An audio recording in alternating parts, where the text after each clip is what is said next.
नमस्कार, कैसे हैं आप सभी? दुआ और उम्मीद दोनों है कि आप सभी बहुत अच्छे होंगे। तो बहुत-बहुत स्वागत है आपका। वेलकम खुशामदीद to my channel RA only love. तू है ज़िंदगी मेरी का पहला पार्ट आपको कैसा लगा, ये आप लोगों ने अपनी कमेंट में बताया, तो उसके लिए शुक्रिया। और इस कहानी को लिखा है श्री ने। ये जो रचना है वो श्री द्वारा रचित की गई है। तो यही कहेंगे। बस चलिए स्टोरी पर चलते हैं, उनके शब्द आप तक पहुंचा देते हैं। तो प्रीवियस पार्ट में आपने सुना कि अभियांशी ऑफिस से घर आ चुकी थी और वो किसी की फ़ोटो को गले लगाकर रो रही थी। किसकी फ़ोटो थी ये तो स्टोरी सुनने के बाद पता चलेगा, तो सुनते रहिए। सुबह के 8 बज गए थे और रेडी हो गई थी भावना, क्योंकि आज उसके कॉलेज का पहला दिन था।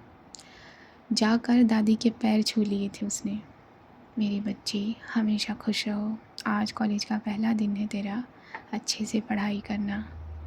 जी दादी, लेकिन आप भी अपना ध्यान रखिएगा। एक तो आप ही हो सिर्फ जिसमें मेरी जान बसती है। थोड़ा सा इमोशन हो गई थी दादी ये सुनकर। दादी, ये क्या, रोना धोना नहीं। आप न रोते हुए बिल्कुल क्यूट नहीं लगते हो, बिल्कुल भी नहीं। भावना की बात सुनकर दादी हंस दी थी। अच्छा सुन, तू कहाँ से जाएगी कॉलेज? दादी ने पूछा। कहाँ से क्या मतलब दादी? ऑफ कोर्स मैं अपनी स्कूटी से जाऊंगी। अच्छा अच्छा, दादी ने मुस्कुराकर कहा था।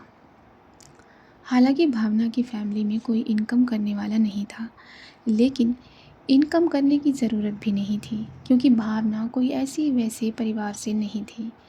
वो राजघराने परिवार से थी, क्योंकि उसके पापा गांव के ज़मींदार थे और एक अच्छे इंसान भी। लोगों की मदद करने में कभी पीछे नहीं हटते थे। और अब उसके पेरेंट्स के जाने के बाद सारी ज़मीन जायदाद सब भावना के नाम हो चुकी थी। अब आते हैं भावना की तरफ, जो कि अपनी स्कूटी लेके निकल गई थी कॉलेज के लिए। कॉलेज आके सबसे पहले मिली थी मीशा, क्योंकि मीशा आ गई थी भावना से पहले। मीशा ने घूर के देखा था भावना को, थोड़ी थोड़ी तारीफ़ भी कर दी थी उसने। वैसे भावना, तुझे पता है तू ना पहले से भी ज़्यादा खूबसूरत हो गई है। कहीं इस कॉलेज में तेरे पीछे कोई पागल ना हो जाए। थोड़े नोटी अंदाज में बोली थी मीशा। चल हट, कुछ भी, भावना बोली। और ये दोनों बेस्ट फ्रेंड ऐसे ही हंसी मजाक के साथ क्लासरूम की तरफ जाने लगे। तभी किसी ने पीछे से आवाज़ दी, हाय गर्ल्स। ये सुनकर भावना और मीशा दोनों ही पीछे मुड़ी थी। एक लड़का जो देखने में हैंडसम, वन साइडेड बैग लिए, अपना राइट हैंड पैंट के पॉकेट में डाले बड़े स्टाइल में भावना और मीशा की तरफ आ रहा था। उस लड़के को देखकर मीशा हल्का सा हंसी और धीरे से भावना के कान के पास कहा, यार भावना, मैं थोड़ी देर पहले ही तुझे बोली थी ना, इस कॉलेज में कोई तेरे पीछे पागल ना हो जाए। देख देख, पागल खुद प्रकट हो गया। भावना ने कहा, चुप कर, क्या पता वो तुझ पर पागल हो, तू भी तो किसी से कम नहीं है। मीशा ने हंसकर कहा, सीरियसली मुझे तो ऐसा कुछ नहीं लगता। इतने में वो लड़का आ चुका था मीशा और भावना के पास, मतलब इतना भी पास नहीं, थोड़े डिस्टेंस पर। Hey girls, I think you are a juniors. Misha ने घूर कर देखा उस लड़के को और जवाब में बोली, जी हम जूनियर्स हैं। Hey, I am Rohan, I am your senior. वैसे आपके नाम पूछा था उस लड़के ने। I am Misha and she is my best friend Bhavana. वैसे हम दोस्त बन सकते हैं क्या? भावना की तरफ हाथ किया था हैंडशेक के लिए उस लड़के ने। यहाँ मीशा तो बस उस लड़के के एक्सप्रेशन नोट कर रही थी, क्योंकि वो लड़का थोड़ा फ्लर्ट कर रहा था। मीशा ने कहा, जी बन सकते हैं, लेकिन अभी नहीं, क्योंकि हमको अभी क्लास अटेंड करने के लिए जाना है। क्लास स्टार्ट होने वाली है बस 5 मिनट में, तो कृपया करके सीनियर, क्या हम अभी जा सकते हैं? हाँ, क्यों नहीं, श्योर, रोहन ने बोला। दूसरी तरफ अभियांशी, वो ऑफिस जाने के लिए निकल गई थी एज़ यूजुअल डेली रूटीन के साथ, क्योंकि वो तो अपनी फैमिली से ज़्यादा बातें करती नहीं थी। सीन दिखाया जाता है अभियांशी के ऑफिस का, जहाँ अभियांशी किसी से फ़ोन पे बात कर रही थी। 5 मिनट के अंदर वो रेड कलर फाइल लेके ऑफिस में आ जा। उधर से कुछ रिस्पॉन्स आने से पहले ही इधर अभियांशी ने फ़ोन कट कर दिया था। कुछ देर में ही उसका असिस्टेंट वो रेड कलर फाइल लेके ऑफिस में पहुंच जाता है। अभियांशी का असिस्टेंट और कोई नहीं, उसका बेस्ट फ्रेंड करण है, क्योंकि ये दोनों पार्टनरशिप में बिजनेस करते हैं। करण कहता है, यार अभी तू क्यों मेरी नींद की दुश्मन बनती जा रही है? हाँ, पता मैं कितना अच्छा सपना देख रहा था। मैं एक सुंदर सुशील लड़की से बातें कर रहा था और वो मुझे प्रपोज कर रही थी। बस मैं उसको रिप्लाई में आई लव यू टू बोलने ही वाला था कि तेरी कॉल आ गई और मेरी नींद के साथ साथ मेरे सपने को भी चकनाचूर कर दिया।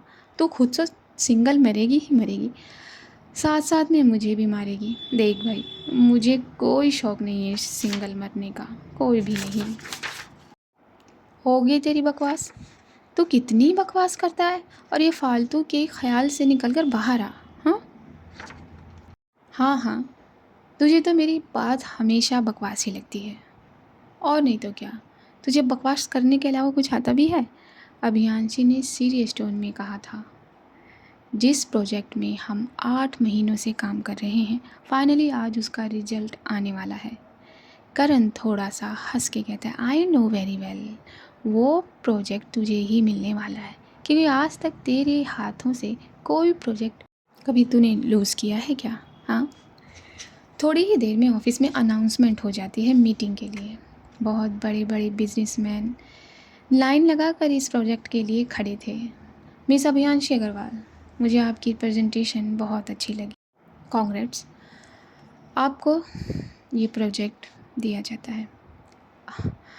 Thank you so much mister Roy, thank you so much, Abhiyanshi ने कहा।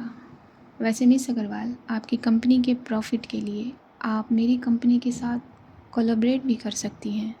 ये सुनकर अभियांशी ने तीखी सी मुस्कान के साथ बोला, सॉरी टू से मिस्टर रॉय, मैं अपनी खुद की दम पर अपना ये एम्पायर खड़ा करना चाहती हूँ अग्रवाल ग्रुप को, इसलिए मैं ये सब अकेले करना चाहती हूँ। ग्रेट, आपका ये एटीट्यूड बहुत इम्प्रेसिव है and I am very impressed. वैसे मिस अग्रवाल, आप जब चाहो तब जुड़ सकती हो हमारी कंपनी के साथ। ये बोलकर मिस्टर रॉय यहाँ से चले गए।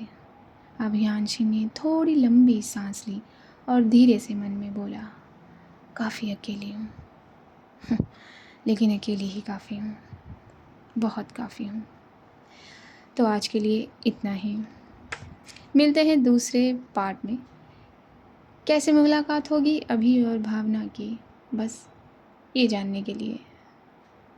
तो ये भेजी गई लाइनें थी, भेजे गए शब्द थे जो मैंने आप लोगों के सुपुर्द कर दिए।